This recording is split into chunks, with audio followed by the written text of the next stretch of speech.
All right. Greetings, everybody. Welcome to week 2, Farm to Table. How's everybody doing? All right. Got some highs. Thumbs up. Excellent. Love it. I've seen some great work coming in so far.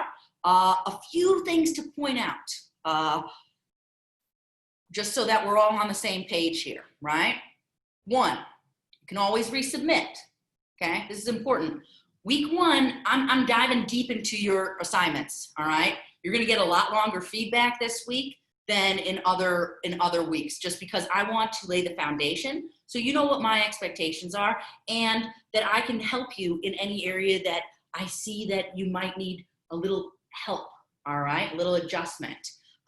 Remember, when I give feedback, that is to help you so that you can increase your grade, you can increase your execution, your technique, all of those things. The narrative, again, that's where we talk about substitutions made, issues that came up, all right? That's how we communicate. That's how I know, because if I just see pictures, it's hard for me to totally understand what's going on without the narrative, all right? Again, required photos, extremely important to follow. If you do not submit those required photos, I'm not seeing your technique, right? I can't tell you, hey, you know what? It looks like you didn't have your pan high enough, right? Hot enough to get a good sear. Or maybe you added too much acid, or you let that marinade stay too long. If I don't see these photos, I really can't assess, all right? So that's the way you let me into your kitchen. Excuse me, and I can give better feedback that way and help you get better as well. So let's see. Next tape, I put up some helpful tips that I think that should be really beneficial to you. I just want to cover all this stuff right now so that way we're all grooving together. This is not the website I want. I think I lost it with all the geothermal cookery. Shut that down, bring this up. All right, yeah, here we go. So, in your menu descriptions, some of you have been doing an awesome job, and it's been a joy to read. Remember, the menu description is that first attempt to talk to the customer. We're gonna be going into this a lot in the second half of this class. We'll start up menu design and a menu designs class, and you're going to understand why I am going to be pushing you every single week to be working on your menu descriptions, because you're going to understand in 5 weeks why I've been drilling you, all right? Because menu is your first interaction with that customer. Aside from the hostess or somebody seating, customer sits down, I read it. How do we increase sales? By getting the customers to buy. If we have really bland, basic descriptions, I'm not excited about your food. Why do I want to order that? What cut of protein is it? How is it cooked? Are you sauteing, you're roasting, you're steaming, you're boiling, you frying? Right? All of these are indicators, plus descriptors. All right, so in here, narrative reflection sheet, helpful tips. I've provided this in like the first 5 weeks, I think. Click into that. All right, this is, if you're struggling with just utilizing the flavor wheel, guess what? Here you go. How to write powerful menu descriptions. How to write a menu. Describing food in over 101 words to talk about food.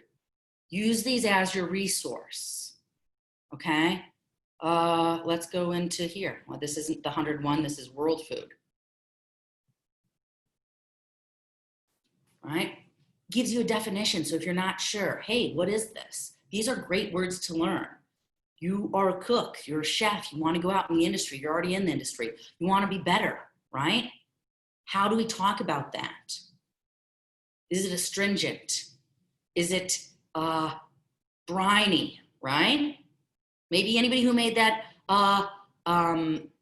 gremolata, notice that sea-like smell, that brininess that comes from the anchovy.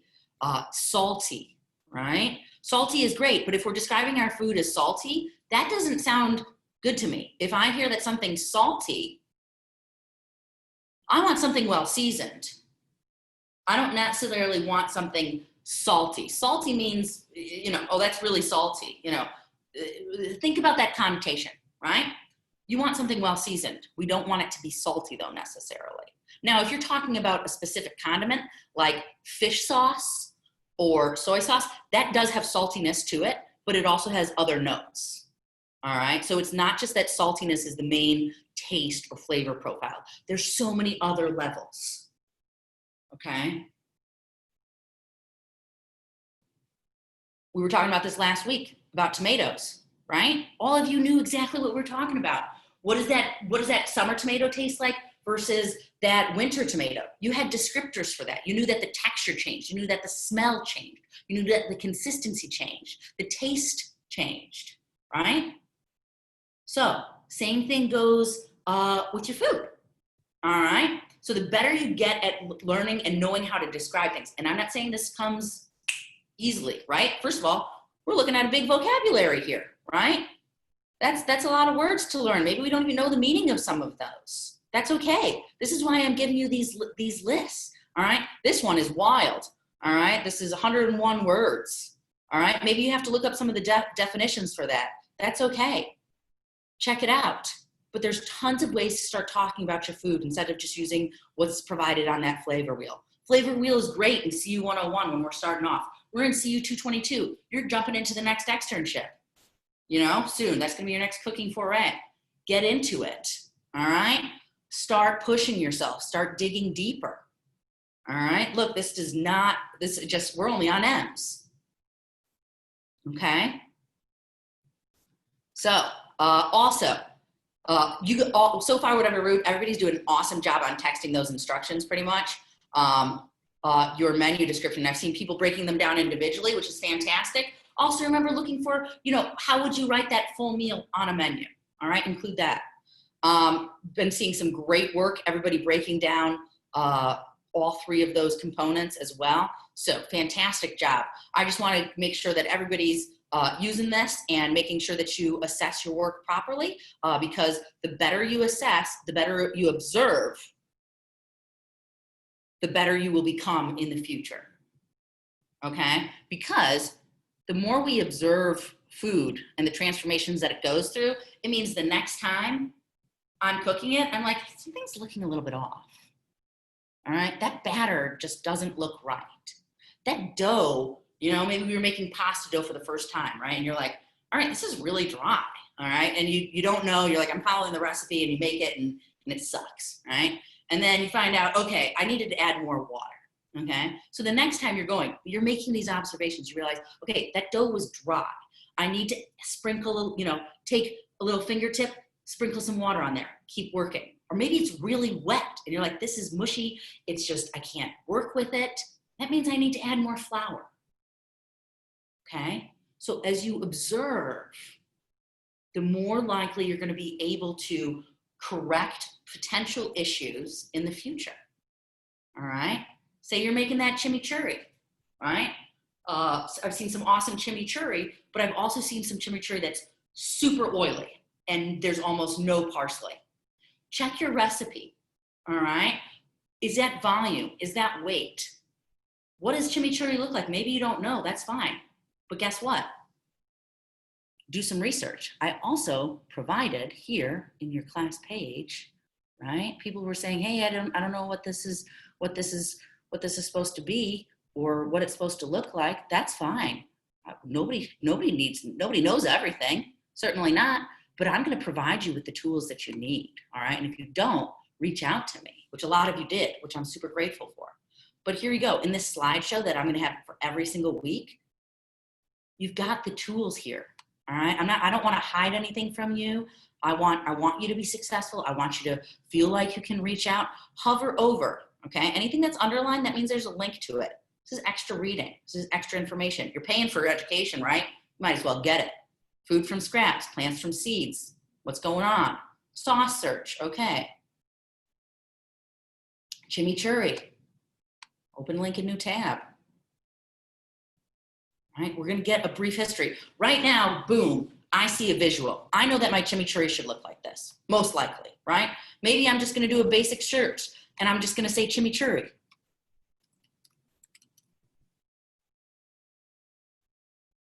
And I'm gonna see images. All right. It's really herb forward. It's not oil based. Okay. So these are key indicators as to when you're approaching something. Constantly be thinking. Like I said, I'm giving you, I want you to be successful. I don't want to, I love sharing knowledge. All of this is here. All right. Pesto, you're going to get a pesto link. You've got a gremolata link, right? Zook, all of this stuff is there. All right. So utilize it. I'm giving you information that you can take or leave. That's totally up to you. But I want to give you the tools to be successful. Okay. The reason why I know stuff is because I read like crazy. I'm excited. I want to keep learning. And I don't know everything. I learned about, I think it was Natalia, who made a dish called mealy pot. I don't know if that's how I pronounce it, but okay, yeah? All right, and I'm thinking, and I'm reading this in her narrative, and I'm thinking, what the heck is mealy pot? All right, so what do? Okay, I hop on Google. I type in mealy pot, and I find out, guess what? It's actually something really similar to grits, all right? It's corn flour cooked with water. I didn't know that, though. And so now I want to go make sure, hey, what is this mealy pot? Do I have an understanding so that I can move forward, gain and increase my knowledge, right? So this is the same, right? I'm constantly learning. I want to constantly learn because if I don't know something, I got to learn it. All right. So let's see. So narrative. Keep working on those. I really like to focus on, those observations on production and what your flavor journal, breaking those down, and that menu description. All right, as well as your texting those instructions. That's where you're talking about the food. Those are the things that's really going to dig you deeper into the world of cookery. All right. Let's see. Plating. Oh, I've seen some of you do some awesome plating here. Utilize those links that I sent out in messaging. Read the messages I'm sending, guys. Click on those links. This is material that I'm really seeking out that will be beneficial for you, like how and why to plate. Why are you looking for height in your plating? Different ways to plate. What's the best number? Do you want a clean rib? Nowadays, plating is pretty crazy out there. We're seeing all types of stuff, but there are still some things that you want to follow. What style of plating are you doing? Are you doing casual? Are you doing fine dining? Are you doing classical? Are you doing modern? Right? Different approaches to all of your plating. Modern plating is super minimalistic, right? We're talking lots of open space on a white rectangular plate and cucumbers sliced super thinly, rolled into a coil with an asparagus sitting straight up, and something that looks like dirt that's actually like, black rice, all right? It's totally bizarre. What do you want to do? Go for it. Play with it. Try, all right? How do you spread sauces? A spoon, a fork tine, a toothpick, a spatula. Additionally, fish cookery. This is a great tool. I sent it to somebody who, and I mentioned it to another student. I know I talked about the microplane last time, but fish is extremely delicate, right? It can fall, it can crumble, it can break right there when you've cooked this perfectly piece of fish and then snaps off, right? So here's a good visual. Here's a great tool. It's not too expensive as well. When you get that extra money and you want to buy yourself a little cool gadget, I would focus on one. You want to, most likely also with tools, always go to the store or something, check it out. You want this part to be flexible because you want it to be able to bend with your fish. If you have a rigid spatula, sometimes it just doesn't fight. It's not flexible enough. This gives. If you're using Teflon a lot, you want silicone. If you're using cast iron or other, depends, regular steel, a steel one is good. I use steel. I use one that's similar to this just because I like a longer spatula here. It gets that whole fillet. Shorter spatula is harder to work. Sometimes you need two. But again, that's not necessarily necessary. Just giving you guys some other tools and tricks that will help you be successful in the long run. Arnett, I see your hand up. What's up? Or aren't? I'm not sure. Aren't they? My name's Arnett. Sure. Arnett. So first one was correct. Great. I did address a situation with you. I just was trying to figure out how did they just all of a sudden change the fact that we had videos to demonstrate everything that we were having to do for assignments. So not every single video class has a video for every execution. Every one I've taken, it has. This is the first time when I just done this assignment that it wasn't a video, because we already not in a classroom and then not seeing the chef perform the act. Like, I just don't understand. That's like teaching ourselves. Okay, well, in this case, the recipes are super straightforward, right? You've got a protein of your choice of cookery, however you want to cook it. So we can't really have a technique video on that because you have all those technique videos. Same with your side of starch. And for a pulsing of an herb condiment, this is almost identical to the salsas that you made in CU222. Same technique, right? You're taking ingredients, you're blending it. Yeah, I understand about the sauces that was given to us, but that's the technique that is generally that they still show us the steps to complete the assignment. Yeah, no, I understand, and please put that in when we have our class survey feedback. Please put that in that you want to have more videos. It was decided not by me, but by others that it was not necessary to show a technique video on this technique specifically, as it is. We're just, we're using either a knife to mince or a mortar and pestle. Or a blender. Because I was really off with it. The one that I chose ended up being very liquidy, and then the one that you showed just now. So that could be based on your measuring, which is what we discussed. So let's talk privately after tomorrow or the next day. But that means your measurements are off, right? When we just talked about that, your oil and your parsley, you have to make sure that, and we discussed this in the live session as well, making sure that your quantities and ratios are correct. Again, supplying visuals like I just showed you, referencing that, checking that out. I pulled up visuals last time in live session. So that's where it's really important to come to live session. That you know what's going on. And that if I must have missed it because I was at live session.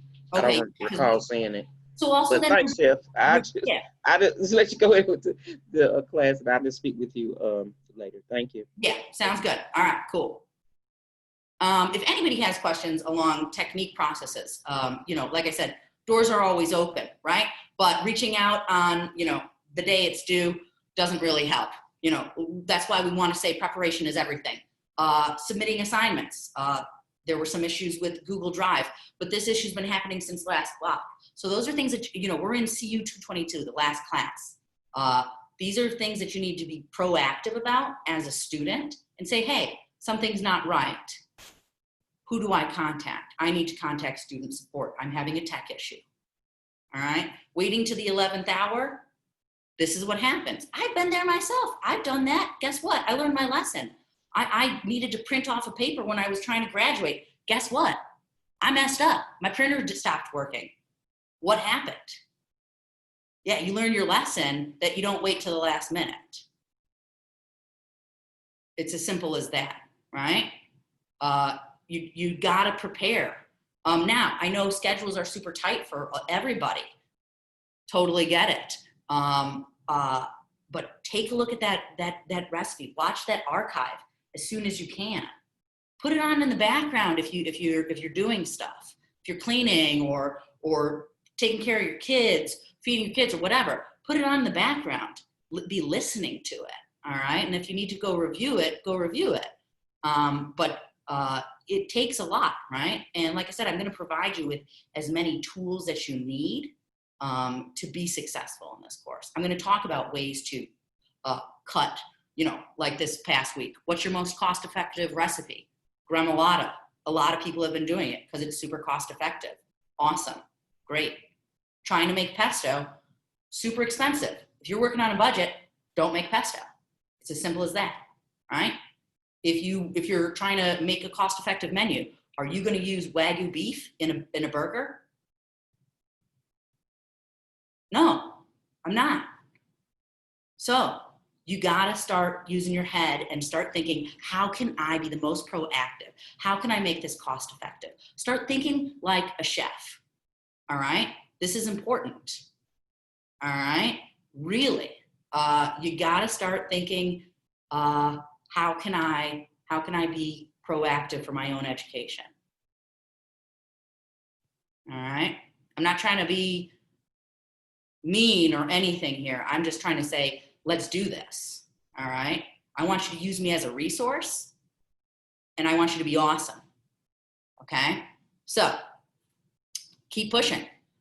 Again, this is the last cast of culinary school. It's time to push it. Okay? So, if you've got questions about, hey, is this recipe weight versus volume? Reach out. Students did that. All right? You have to be proactive. If something's not clear, I'm your girl, all right? I'm your contact person to clear things up. Ask me. Shoot me a text. My text number is on the class page. The number you can call me. Look at my office hours. They're all posted there, all right? On Tuesdays and Wednesdays and Thursdays, I'm grading a lot, but I'm there. I'm going to get back to you, all right? But late at night on Tuesday, trying to figure out a solution to your assignment, we missed the ball, right? Start looking ahead. There are going to be assignments in this block that you need to start prepping 2 and 3 days beforehand. Week 7, offal, right? You're going to make chicken liver potato. You have to soak your livers a day ahead in milk to draw out impurities. You've got to, in week 9, you're making preservations. You have to let your strawberries macerate in sugar the night before you start cooking them. If you want to get your end result of sauerkraut, you need to start 2 to 3 days beforehand. Your dried apples take 4 to 8 hours in an oven. Okay, so let's push it. If you have questions about making recipes cost effective, reach out to me. All right. We talked about having portions, slicing 1 chicken breast to make 2 identical plates. All right. Cool. So, attention to detail, super important. Analyzing your own technique, right? Did you do well? Self-critique is extremely hard, right? But you know when something went wrong, right? You can smell it, you can touch it, you can taste it, you can feel it. Maybe you don't know what exactly happened, but you're thinking, it was a little dry. I don't know what happened, but it was dry. Okay? So then we start looking at that prep, right? Walking it back, like the dough for pasta. You gotta touch it, you gotta feel it, you gotta know how it feels. All right, let's see. Boom. So overall, it's been a good start to week one, but some areas to pay attention to. And like I said, you can always resubmit. All right? If you upload something and it's not all the photos, resubmit them, you know? Get those photos that didn't upload, put them up. All right? All right, let's hop in. Does anybody have any questions regarding that? Clear? Cool. Again, I just want you all to finish this program strong so that you can walk into an externship or a job in the industry and be successful. I don't want you all walking out into the industry without having skills and tools and knowing how to ask questions if you're struggling. Hey, chef, I don't know how to do that. What the heck is this? I would much rather somebody have asked me what the heck this is than just do it and not ask, right? So, and any chef in a kitchen is going to appreciate that as well. All right, now, not if you're asking every single 5 seconds, hey, you know, but trust me, chefs want to see this. They want to see that attitude and that eagerness of saying, hey, I don't know how to do this. How can I be faster? How can I be better? Why did this happen? What did I do wrong? could I have improved by doing, maybe I needed to slice those onions thinner for French onion soup instead of really thick. It took way too long to caramelize. Why? What's the answer? If you have thick cut onions versus thinner sliced onions, what do you think the answer is?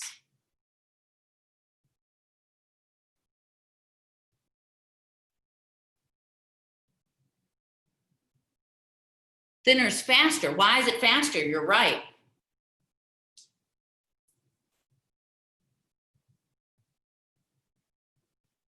Increase surface area, increase surface area. You guys are all right there. Increase surface area, right? If we have a big chunk, right? I'm just like, I'm always trying to look for something. Hold on.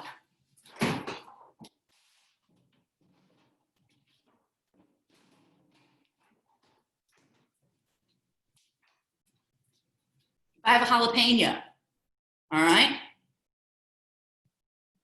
I can rotate that around in a pan, right? Now, what happens when I slice that in half? I have more surface area, right? More area that's exposed to the heat source. Now what happens when I start slicing, obviously,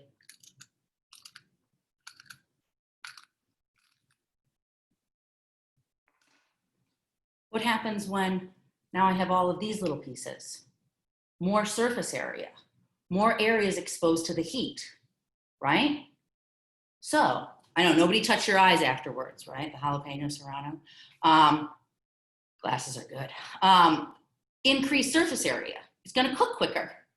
This is gonna cook a lot quicker than this, which is gonna cook quicker than this, which is gonna cook quicker than a whole jalapeno. Surface area. Thinly sliced onions are gonna caramelize quicker than thick chunks of onion, simply because, guess what? Increased surface area, more heat, more moisture extraction. Does it take longer to cook one chicken breast or thin slices of a chicken breast? Which takes longer? Thick breast. A thick breast, exactly. Why? Less surface area, right? We've got that hole, boom. Now we start slicing, and we've got all this increased surface area. Saute, small pieces, cooks quickly, high heat. A roast, a whole chicken, boom, bigger, slower. All right, so these are the things, right? We just have to keep on questioning and asking the whys, the hows. It's totally cool. I want you all to ask questions. All right, when we don't ask questions, what the heck's the point? Use me. Ask me questions. Like I said in the beginning of class, there are no stupid questions. The only stupid question is not asking something when you don't know. All right? Nobody knows everything. I sure as heck don't. I just told you, Natalia put on an ingredient that I didn't know what the heck mealy pop was. I had to look it up. I'm not gonna pretend like I know everything. I sure as heck don't. I gotta look that up. What is it? All right? So there's no shame in not knowing stuff, is my point. All right? And I know as chefs, it's like, we know everything. I know how to do this. I know how to do that. We don't. We're humans. All right? It's okay. All right. So should we start talking about gazpacho or what? All right. Cool. Gazpacho. Does anybody know where it comes from?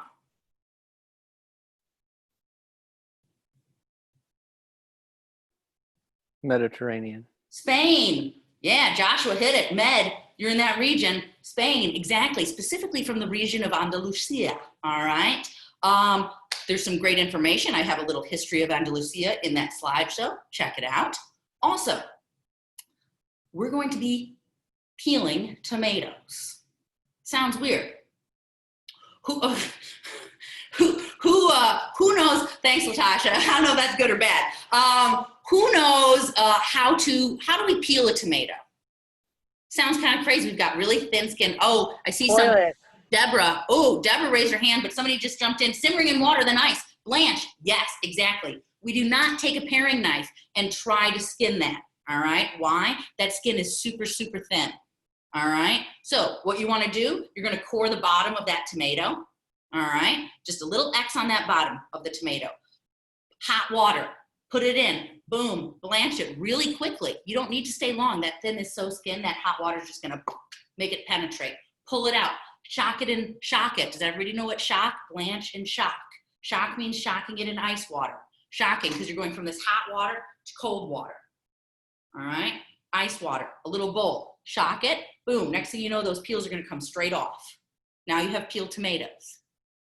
If you wanna take it one step further, called concasse, C-O-N-C-A-S-S-E, a French term, you would then take that peeled, blanched, shocked, peeled tomato, you would then quarter it and then core it, meaning we're taking out all of the seeds and all of the pulp.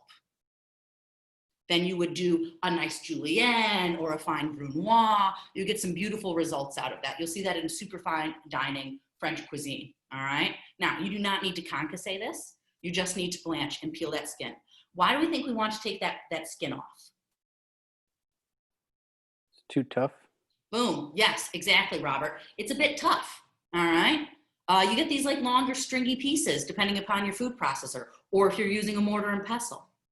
All right, yeah, leaves little bits in the soup. All right, awesome. So let me pull up the class page so you can see where all that is, because I want to make sure that we're all on the same page together. Again, just so that we're all here.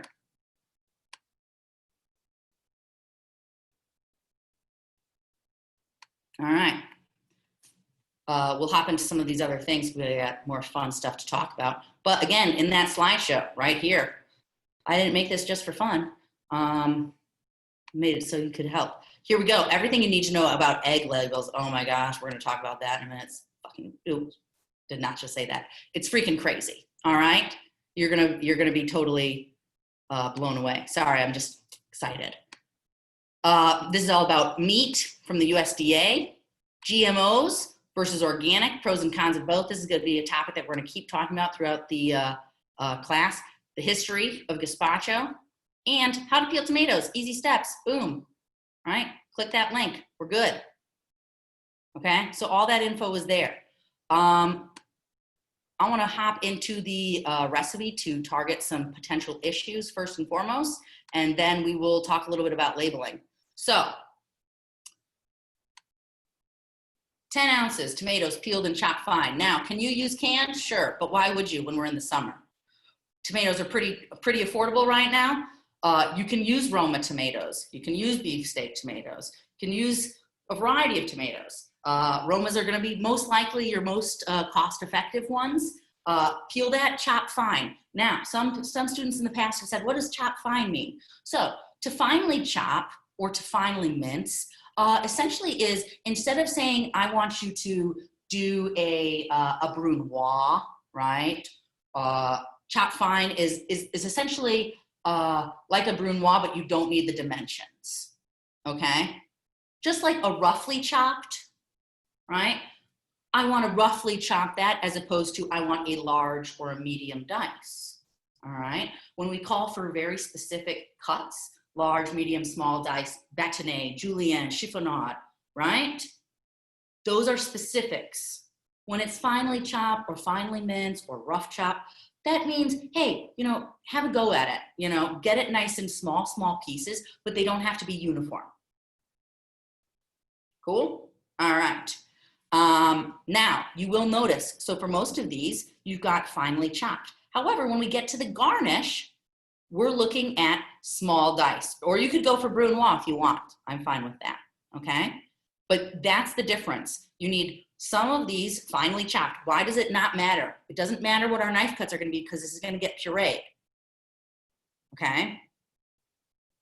It's gonna get pulsed and processed.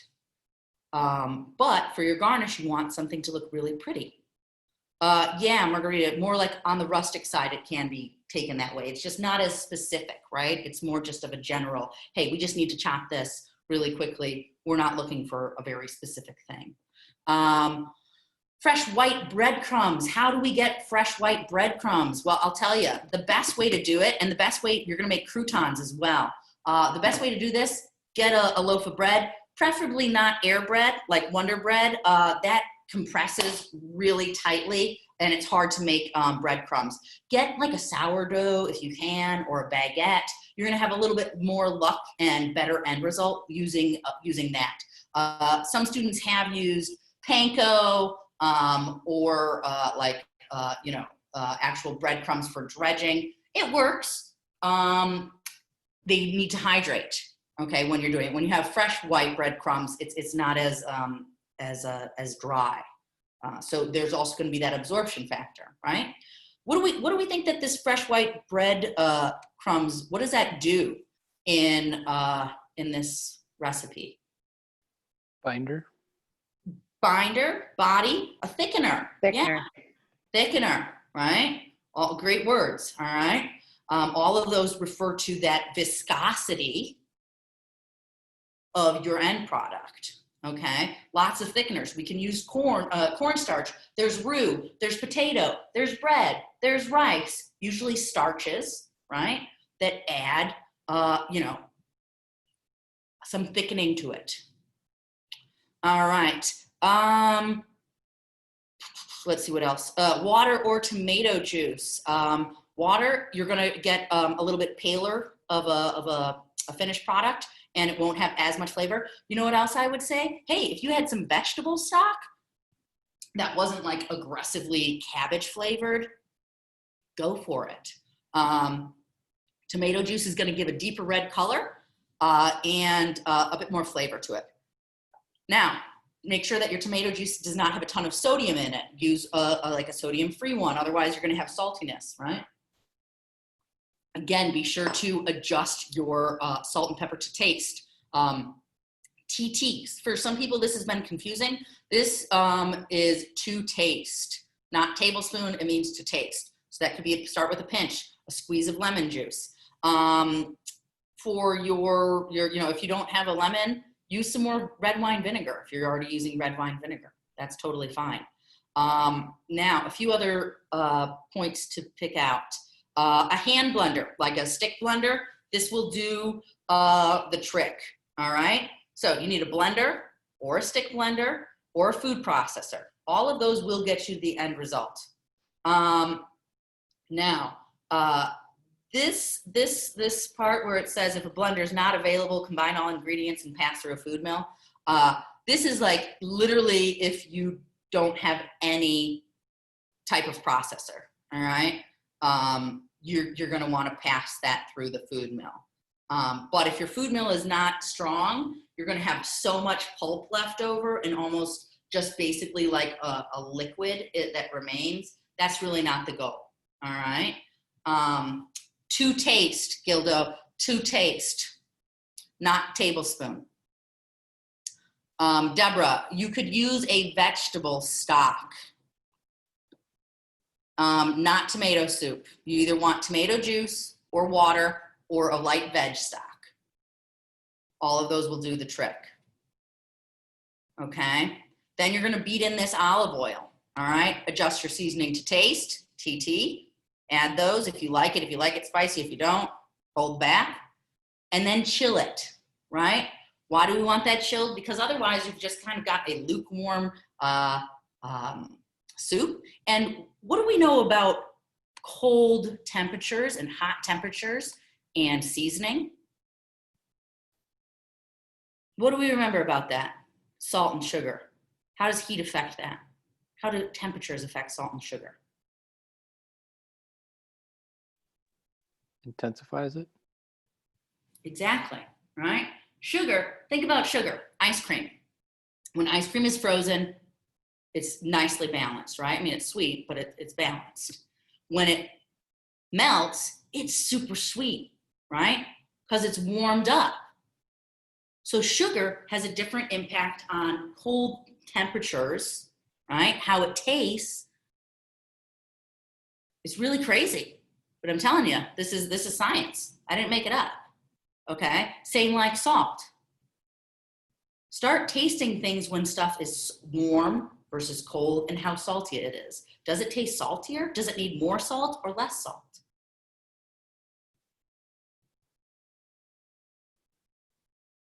These are minute details. You know, you might not notice that. Again, going into the salt, right? What type of salt are you using? We talked about that last block. All right. Oh, a few more tips on the croutons. So chill that soup thoroughly, and then we're going into the croutons, right? So there are two ways of making croutons. Many places will make croutons in large batches in the oven. That's fine.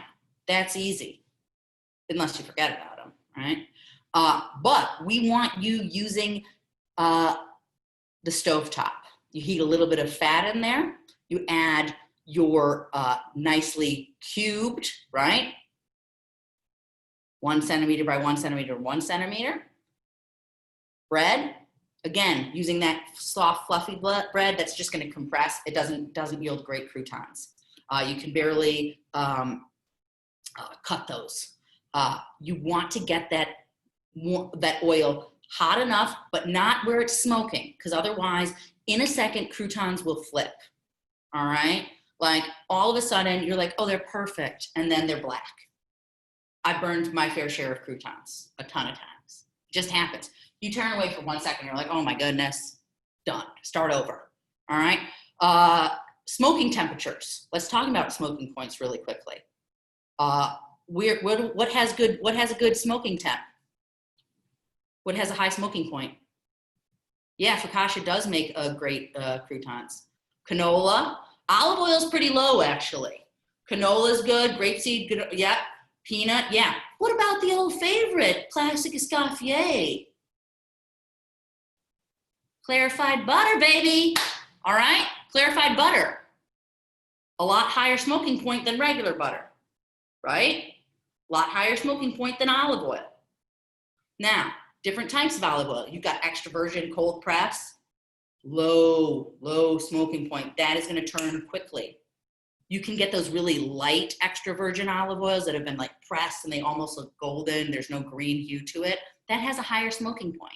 I'll send out some information on oils and smoking points for you guys as well today. So think about that. You know, you want to be able to get enough heat on that oil so you get some good golden brown crunchiness on that bread. Okay, yeah, ghee is the same as clarified butter, Lisa. All right, so pay attention to those. Now, garnishing.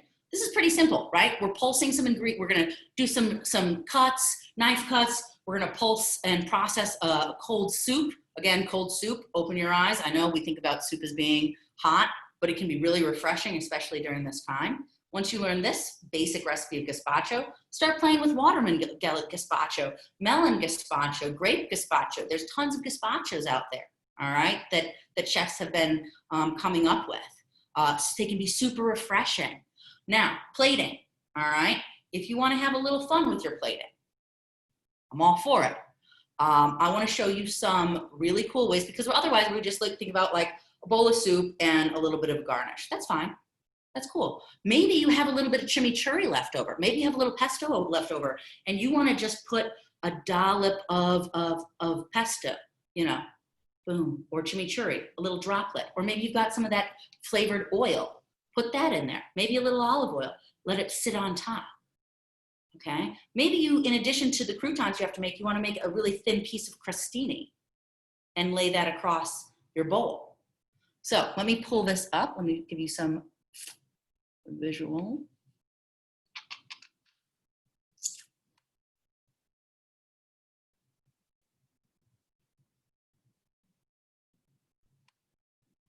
Gazpacho doesn't have to be boring, right? But it also can be and look gorgeous. Like this is super simple, right? But they've put the onion here, the red pepper here, the cucumber here, a little bit of extra drizzle of olive oil on top. You see how those bubbles hold because they're not as heavy as the soup. It's not been blended all in. That just glides on top, a little bit of extra black pepper. Maybe you chiffonade a little bit of basil in there. Let's see, what else do we have? Side presentation, okay. Some students in the past have used martini glasses. Tons of cool ways, again, simple, nothing wrong. This could be a rustic soup. Nothing's wrong with that. You can go for a simple presentation. I'm just showing you that you can take gazpacho from a really basic level, right? Boom, this is just gazpacho, a little extra olive oil and some croutons in there. Or you can start to really jazz it up. So if you want to have some fun, go for it. If you don't, that's cool too. Work on really executing that flavor profile, knocking it out of the ballpark. All right. Hey, look, we've got some shrimp with that gazpacho. Cool. Here's another one, just on half of the bowl, right? Again, it just gives a little bit of a different presentation. Shooters, yeah, shooters are awesome, right? Shooters, if you don't know what we're talking about, hey, say we're at a party, we're doing past hors d'oeuvres. So you take a little shot glass, right? Instead of filling with alcohol, you fill it with soup. Cold soup. You've got a shrimp hanging off of it. You're walking around, you're really dainty, really enjoying, whatever. Okay, seriously, yeah, but this is true. And I don't need a spoon to eat this. It's one and I'm sipping it. My fingers aren't getting dirty. Super easy. Vodka is not optional, margarita. No, I'm just joking. If you want to make a Bloody Mary with that in a couple days, go for it. Mary's holding up something. Oh, she's holding up her shooters with a sidecar of shrimp. Looks great. Yeah, party food, right? You can turn almost anything into party food as long as you make it bite size. Okay, Joshua, yes, you can. If you would like to present the garnished vegetables in a different way than smiled ice, yes, you can do that. Have a little bit of fun with that. I want you all to keep pushing. That's the whole point, right? I'm gonna keep pushing you. You do not know what's gonna happen in these next three months, right? You're gonna go from here to here to here to off the scale. All right, by continually pushing and challenging yourself. I want you to push and challenge yourself. I want you to reach out with questions. We've been talking all about this stuff, so that means just next week we're gonna talk a little bit more about labels, because I'm not gonna keep you all too long, because otherwise we've got like another lot more to talk about. Read the information, all right? Before we hop into that, what does an heirloom vegetable, what is heirloom? What does the meaning of heirloom vegetable mean? Some of you planted heirloom vegetables for your seed. Organic. I heard somebody say something, but I couldn't. Organic. Organic. Okay, so heirloom really vegetables will be organic, most likely, because they've come from a long time ago. But yeah, heirloom is old lineage, right? So heirloom vegetables, a pure breed. Yeah, okay. Does anybody know what the original carrot? We all know orange carrots, right? I grew up with orange carrots. What do we think the original carrot? What color was the original carrot? Purple. Yeah, Deborah, you're right. Guess what? Why did we choose to get orange carrots? Well, they were sweeter. The purple ones are a little bit more bitter, right? We selectively, and this is going to give you, this is a lead way into GMOs and organics and all that talk that we're going to have. We choose what we like, right? So say you like a sweeter carrot as opposed to a bitter carrot. Well, then next year I'm like, oh, I like those. I'm going to save those seeds from that sweet carrot because I like the sweet carrots better. I didn't like the bitter carrots. Now I'm going to plant the sweet carrots. Just like if I have a potato that's really creamy and delicious, I'm going to keep planting that as opposed to a dry, mealy one. How many varietals of apples do you think? Let's first check this. About how many varietals of apples do we have at the grocery store? Now, give or take. 20. 10.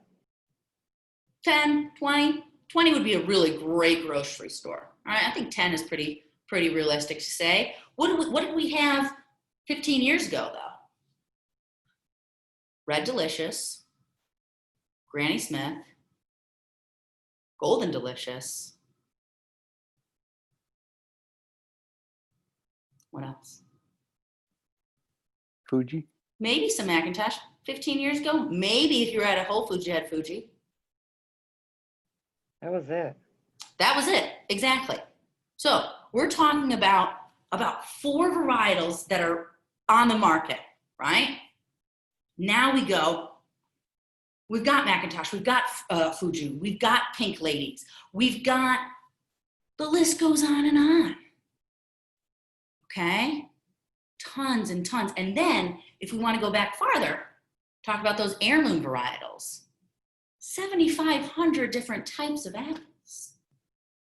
From black ones to red ones to sour ones to white ones to different interior. Yeah. Flavor profile. Are they good for baking? Are they good for jamming? Are they good for cooking? Are they sour? Should we make cider out of them?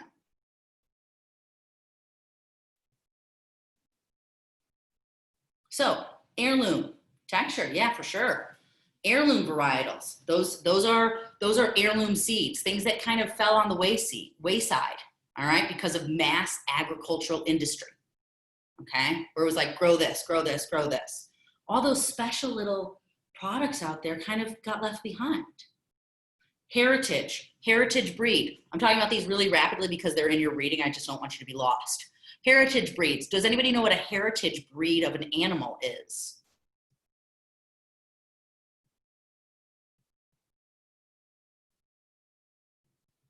It's cool if you don't worry. Organic and local.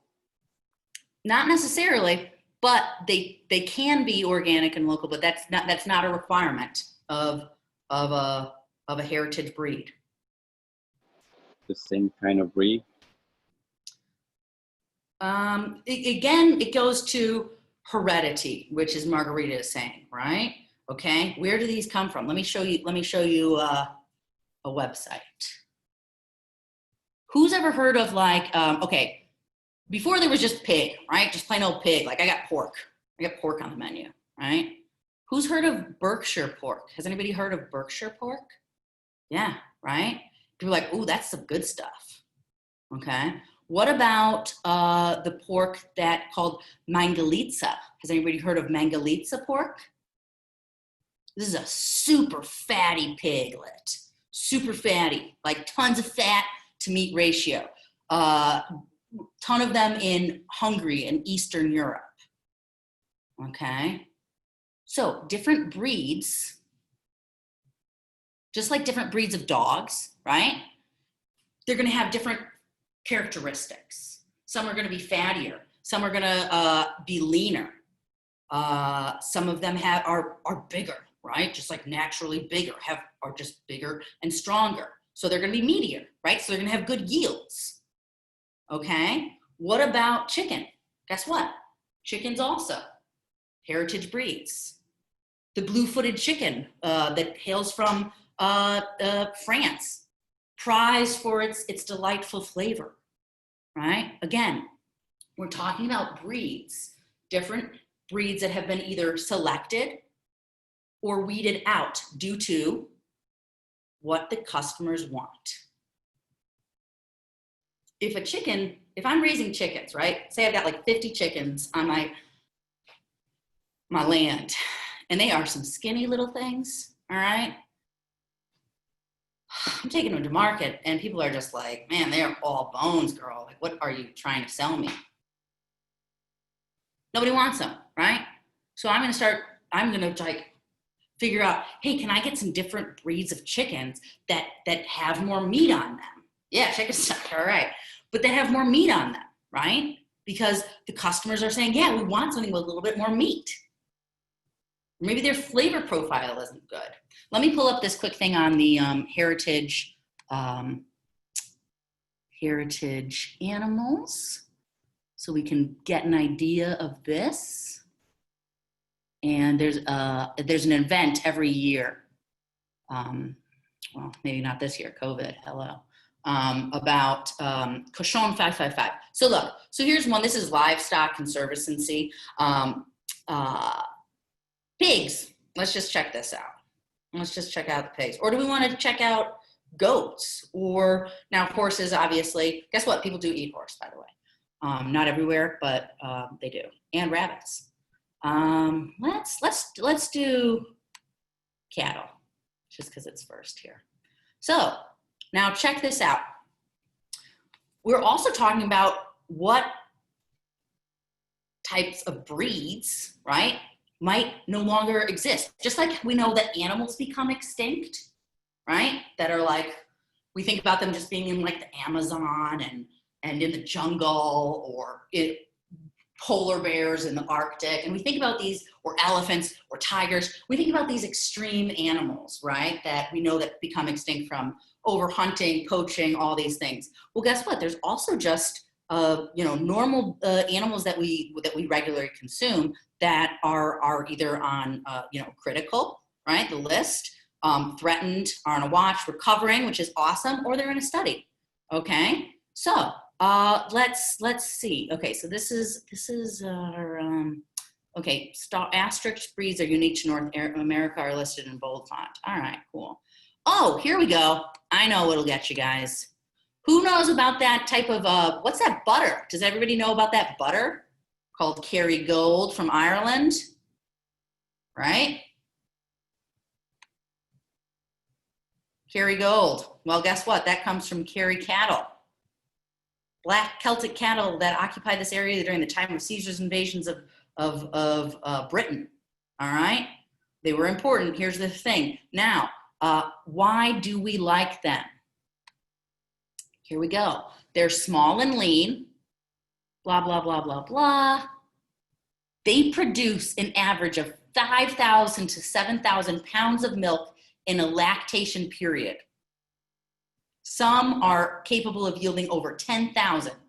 The globules of butterfat in the milk are smaller than those from most dairy breeds, making the milk more easily digestible by people. Kerry milk is also particularly well suited for cheese production. Okay, so now we start to understand why there are some breeds, right? Just like we know, hey, like I said, some are going to produce more milk. Some are going to have better meat to fat ratio.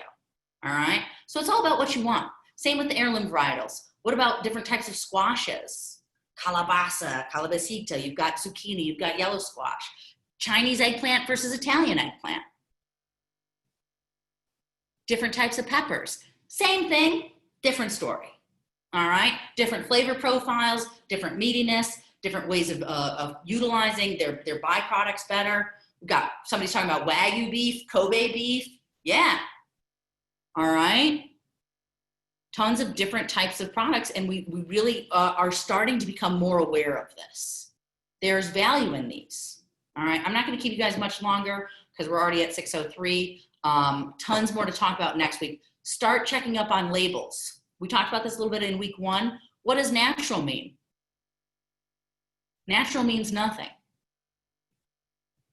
All right. Check your labels. Send out some cool reads about fraud in farm to table. Uh-oh. Farm to table fraud. We're talking about this class. All right. Truth in menus. What are you selling? How are you writing about it? Are you actually selling that product? What are you charging for it? All right. Check out the reads. If you've got questions, please reach out. I'm gonna see if anybody has questions right now. I see Robert, you've got your hand up. Robert, what's up? Quick question on the croutons Yeah. too. Do we cut off all the crusts if we're using like a large loaf of bread? Yeah. And should we let it kind of stale up to make it easier to cut? Heck yeah. If you're going with like you don't need to use a whole loaf. If you want to just lop, like say you get a baguette or a chunk of sourdough, whatever, lop off a chunk of it. Letting it sit overnight is going to be perfect for your breadcrumbs. You can pulse those briefly in a food processor to get your breadcrumbs. Like I said, if not, you can use the dry breadcrumbs. Just know that you might have to add a little bit more liquid to compensate for that dryness, but it won't be much. Don't use the Italian breadcrumbs because you're going to totally change the end flavor profile But yeah, let those sit overnight. You're going to get a better end result. Because guess what? Let's talk about food waste. What do we do with leftover bread? We turn it into croutons. We turn it into bread pudding. We turn it into breadcrumbs. Otherwise, what are we going to do? Just throw it out?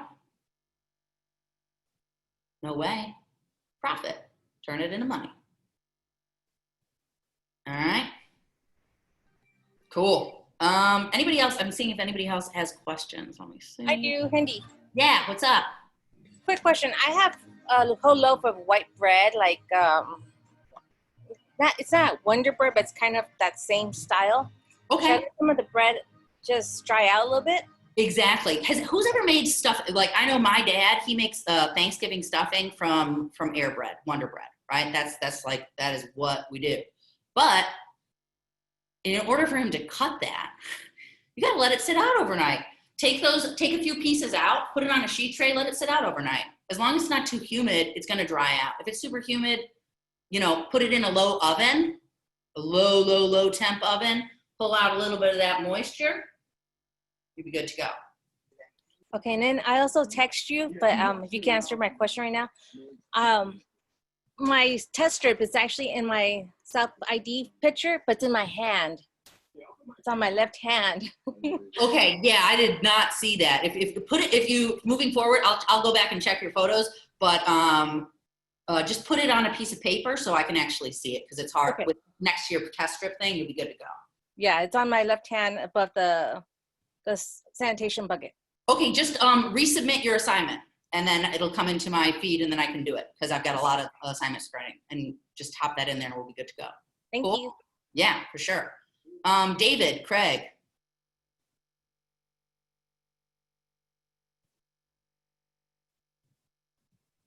David, are you there?